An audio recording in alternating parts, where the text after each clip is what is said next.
দুদিনের মধ্যে ১১ দলীয় জোটের আসন সমঝোতা হবে বললেন জামায়াত আমির। আন্দোলনে আহতদের খোঁজ মেলেনি, শেখ হাসিনা সহ ১১৩ জনকে অব্যাহতির সুপারিশ। সম্মিলিত ইসলামী ব্যাংক থেকে ১০,০০০ কোটি টাকা নেবে সরকার। গাইবান্ধায় প্রাথমিক সহকারী শিক্ষক নিয়োগ পরীক্ষা বাতিলের দাবিতে মানববন্ধন। মহেশপুরে পুলিশ পরিচয় ডাকাতি, একজন আটক। বিশ্বকাপে বাংলাদেশের জন্য বিকল্প ভেন্যু খোঁজা হচ্ছে ভারতেই।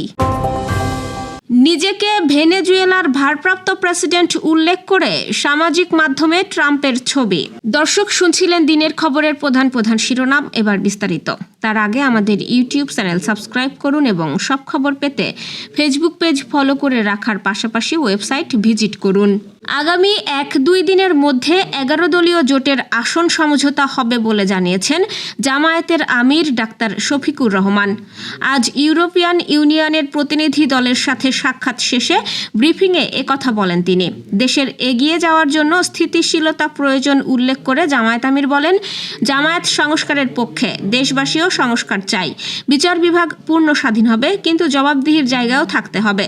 গণমাধ্যম দলীয় মাধ্যম হবে না, আশা প্রকাশ করে নির্বাচনে লেভেল প্লেইং ফিল্ড নিশ্চিতের দাবি জানান ডাক্তার শফিকুর রহমান। বলেন, ক্ষমতায় গেলে বিশ্বের শান্তিকামী দেশগুলোর সাথে বন্ধুত্বপূর্ণ সম্পর্ক রাখবে জামায়াত।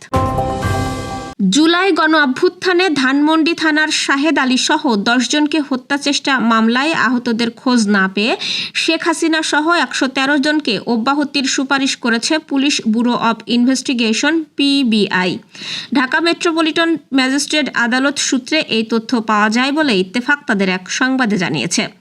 আসামিদের মধ্যে রয়েছেন শেখ হাসিনার ছেলে সজীব ওয়াজেদ জয়, আওয়ামী লীগের সাধারণ সম্পাদক ওবায়দুল কাদের, সাবেক মন্ত্রী হাসান মাহমুদ, মোহাম্মদ এ আরাফাত, জুনাইদ আহমেদ পলক, জাহাঙ্গীর কবির নানক, আওয়ামী লীগ নেতা মাহবুব উল আলম হানিফ, শামীম ওসমান, ছাত্রলীগ সভাপতি সাদ্দাম হোসেন, সাধারণ সম্পাদক শেখ ওয়ালি আসিফ ইনান সহ ১১৩ জন আসামি। এর আগে গত ৫ নভেম্বর তথ্যগত ভুল থাকার কথা উল্লেখ করে আদালতে চূড়ান্ত প্রতিবেদন দাখিল করেন মামলার তদন্ত কর্মকর্তা পিবিআই পরিদর্শক শাহজাহান ভূঁইয়া। আগামী ৩ ফেব্রুয়ারি মামলার পরবর্তী শুনানির দিন ঠিক রয়েছে। ২০২৪ সালের ৩ সেপ্টেম্বর ধানমন্ডি থানায় মামলাটি দায়ের করা হয়। মামলার বিবরণ অনুযায়ী জুলাই গণ অভ্যুত্থানের মধ্যে সীমান্ত স্কয়ার থেকে কাজ শেষে বাসায় ফেরার পথে ৪ আগস্ট ধানমন্ডি ২৭-এর মিনা বাজারের সামনে আহত হন শাহেদ আলী। সে সময় ঢাকা কলেজ, সিটি কলেজের কয়েকজন শিক্ষার্থী সহ মোট ৯ জন আহত হন।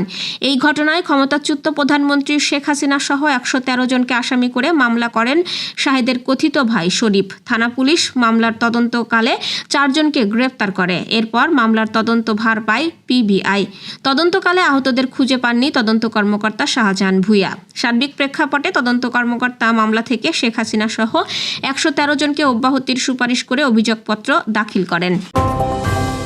সরকার সম্মিলিত ইসলামী ব্যাংক থেকে ১০,০০০ কোটি টাকার ঋণ নিচ্ছে। এজন্য ১০ বছর মেয়াদী শরিয়া ভিত্তিক সুকুক বা ইসলামী বন্ড ইস্যু করা হচ্ছে। নতুন গঠিত ব্যাংকটির জন্য এটি এখন পর্যন্ত সবচেয়ে বড় বিনিয়োগ, যেখানে বছরে ৯.৭৫% মুনাফা পাবে। বাংলাদেশ ব্যাংক এক সংবাদ বিজ্ঞপ্তিতে এই তথ্য জানিয়েছে। বাংলাদেশ ব্যাংক জানিয়েছে, সরকারি কর্মচারীদের জন্য গণপূর্ত অধিদপ্তরের ৭টি আবাসন প্রকল্প এবং বাংলাদেশ রেলওয়ের কিছু নির্দিষ্ট ট্রেন সেবা এই সুকুকের ভিত্তি হিসেবে ধরা হয়েছে। বাংলাদেশ গভর্নমেন্ট স্পেশাল সুকুক ১ নামের এই সুকুক প্রাইভেট প্লেসমেন্ট পদ্ধতিতে সরাসরি ব্যাংকের কাছে ইস্যু করা হবে। সরকার আগামী ১৪ জানুয়ারি ব্যাংক থেকে ১০,০০০ কোটি টাকা গ্রহণ করবে। খাত সংশ্লিষ্টরা বলেন, সুকুক ইস্যুর মাধ্যমে সরকার উন্নয়ন প্রকল্পে বড় অঙ্কের অর্থ সংগ্রহের পাশাপাশি সুদবিহীন দীর্ঘমেয়াদী তহবিল তৈরি করতে পারবে। একই সঙ্গে এটি ইসলামী ব্যাংকিং খাতের জন্য নিরাপদ বিনিয়োগের সুযোগ হিসেবে কাজ করবে। প্রাথমিক সহকারী শিক্ষক নিয়োগ পরীক্ষায় ডিভাইস জালিয়াতি ও বিভিন্ন অনিয়মের কারণে পরীক্ষা বাতিলের দাবিতে সারা দেশের মতো গাইবান্ধায় মানববন্ধন অনুষ্ঠিত হয়েছে। আমাদের প্রতিনিধি তানভীর রহমান জানিয়েছেন, আজ সকালে জেলা শহরের গাইবান্ধা প্রেস ক্লাবের সামনে কাচারি বাজার চত্বরে সাধারণ শিক্ষার্থী ও শিক্ষক সমাজের ব্যানারে এই মানববন্ধন হয়।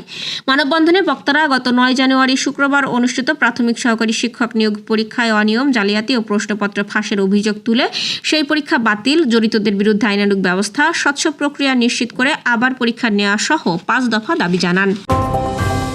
আসন্ন টি-20 বিশ্বকাপে বাংলাদেশের ভেন্যু নিয়ে অনিশ্চয়তা এখনও কাটেনি।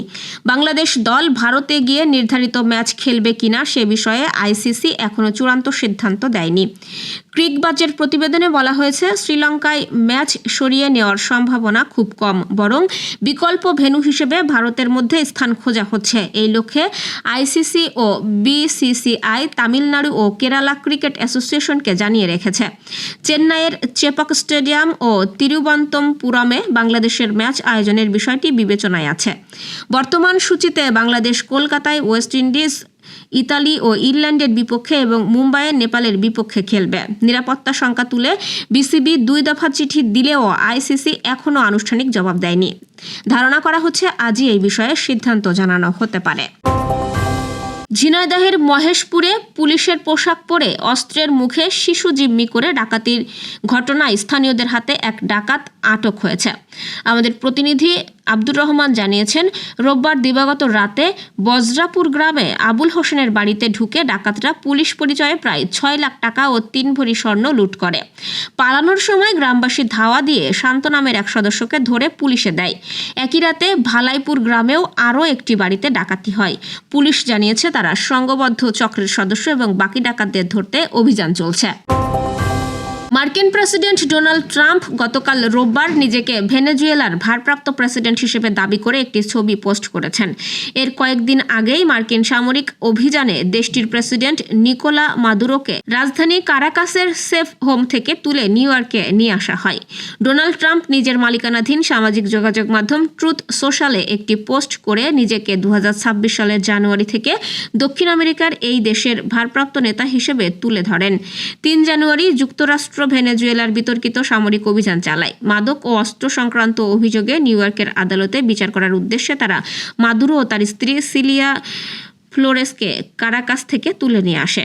ট্রাম্প ইতোমধ্যে বলেছেন, অন্তর্বর্তী সময়ে তার প্রশাসন ভেনেজুয়েলা ও দেশটির তেল সম্পদ পরিচালনা করবে। মাদুরোকে তুলে নিয়ে যাওয়ার পর ভেনেজুয়েলার ভাইস প্রেসিডেন্ট দেলসি রদ্রিগেজ অন্তর্বর্তীকালীন প্রেসিডেন্ট হিসেবে শপথ নিয়েছেন। তবে ভেনেজুয়েলার এই নতুন সরকার ট্রাম্প প্রশাসনের সঙ্গে যোগাযোগ বজায় রেখেছে। মার্কিন দূতাবাস আবার চালু করা সম্ভব কিনা তা যাচাই করতে যুক্তরাষ্ট্রের একটি কূটনৈতিক ও নিরাপত্তা দল বর্তমানে কারাকাস সফর করছে। দর্শক, এ ছিল দুপুরের আয়োজন। রাতের খবর দেখার আমন্ত্রণ রইল। সেই সঙ্গে এতক্ষণ সাথে থাকার জন্য ধন্যবাদ।